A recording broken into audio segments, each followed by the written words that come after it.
Hey everybody, this is Chelsea with Let's Talk. Today, let's break down subject-verb agreement. This is one of those things that seems like an easy concept. A singular subject takes a singular verb. A plural subject takes a plural verb.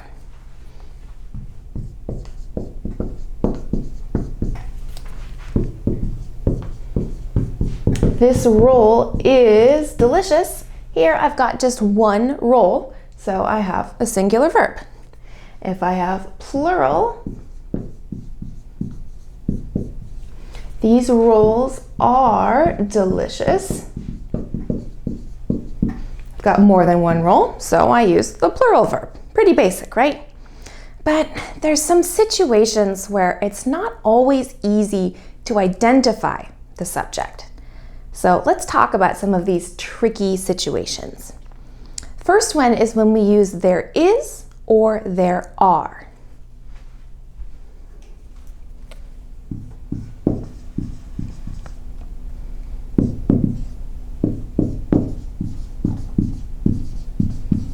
So when we use this construction, the thing that tells you how many is actually after this verb. So I could say there is a seat available,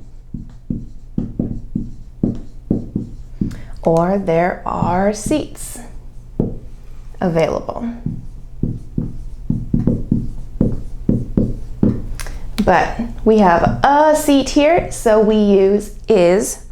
We have seats, so we use are. But this first word actually doesn't tell us anything about the number. Next situation is when your subject is a clause.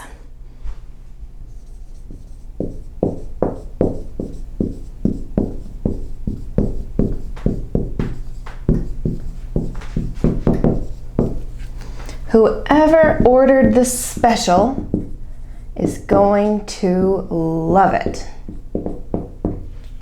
So our main verb in this sentence is here. So everything here is the subject. Our subject is a whole clause, whoever ordered the special. When our subject is a clause, we'll use a singular verb. Is going to love it.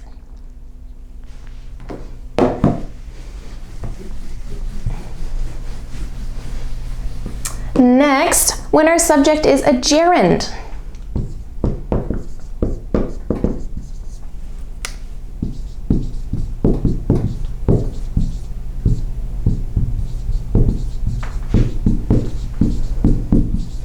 Eating out is delicious, but expensive. Here, our subject is eating. It's a gerund, one of those ing verbs that we use as a noun. In this case, it's the subject, eating out. When we have a gerund as the subject, the verb has to be singular, always singular. Eating out is delicious, but expensive. Relative clauses. When a relative clause describes your subject,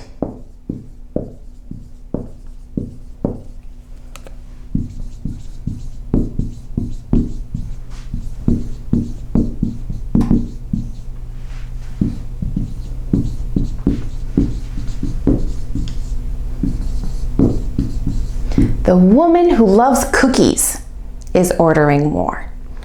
So here, our subject is the woman.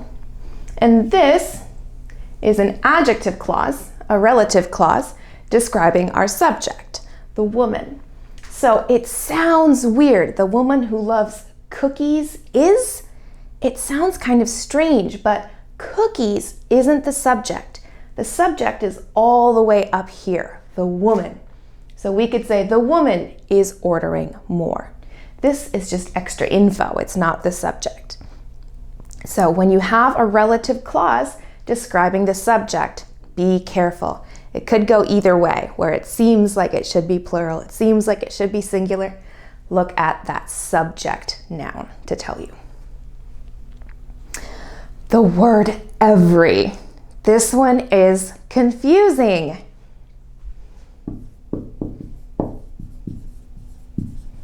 Everyone. I'm talking about every person on the planet. That's more than one person, right? But we use a singular verb. Everyone loves pizza. All right, we've got that S ending. Everyone loves pizza. I know we're talking about more than one, but we use the singular.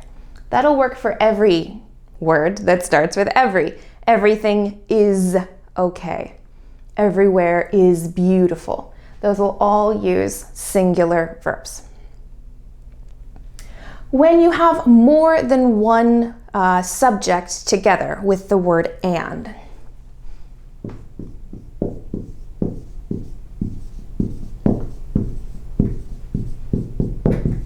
flour and garlic are affordable. Flour is affordable, garlic is affordable. Together, flour and garlic are affordable. When we're using numbers, a distance, time, money, we'll use a singular verb as well.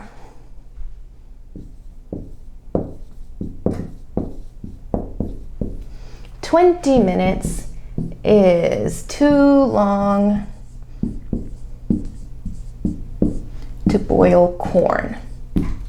So, 20 minutes, it's more than 1 minute, but when it's a time, we use the singular verb.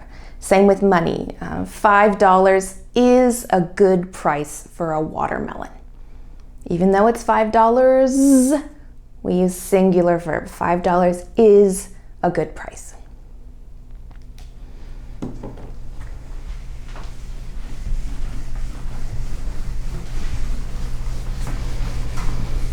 All right, when we use either or neither nor as the subject,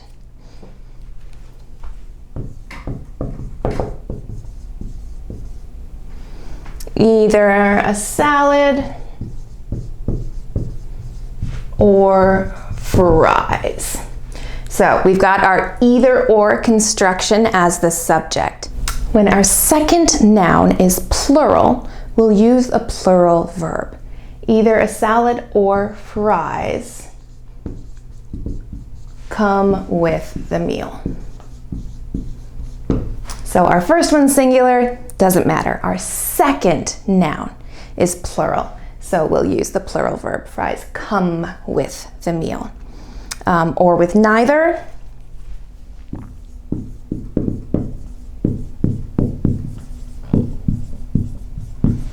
neither the sauce nor the noodles, our second noun here is plural, were hot. So either or, neither nor, when it's the subject, look at the second noun to tell you. When we use each after two nouns that are joined together with an and, we'll use a plural verb.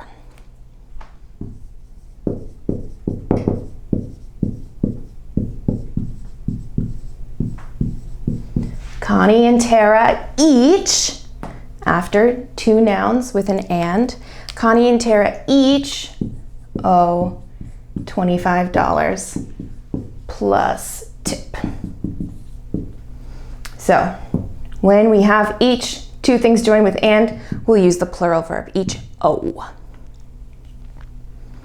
All right, one final note about singular versus plural. Many plural nouns end with S, but not all of them.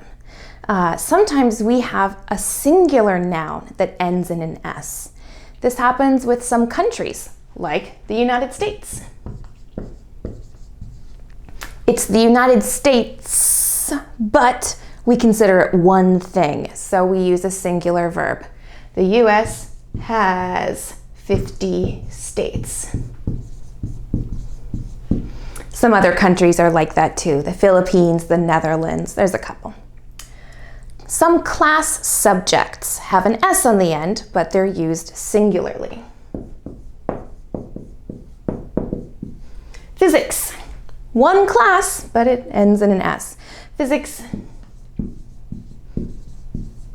was my hardest class. So singular verb on there, not were, but was. Some plural nouns don't end in an S.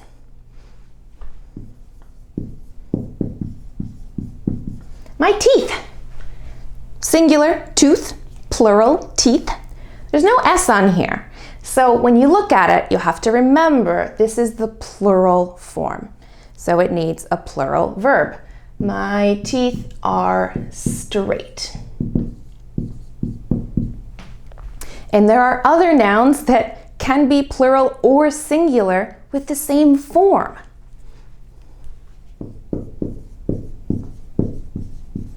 The deer has antlers.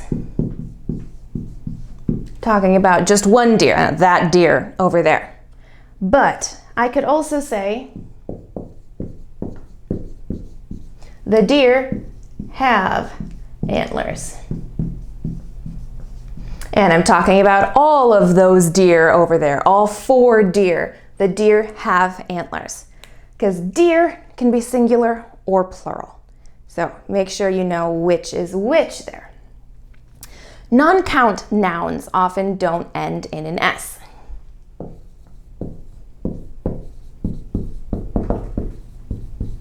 My furniture is ugly. Furniture is talking about multiple pieces of furniture, but collectively, as a non-count noun, we'll use is. The furniture is ugly. All right, those are all my warnings for singular and plural. This is Chelsea reminding you it's not nerdy being wordy. Let's talk again soon.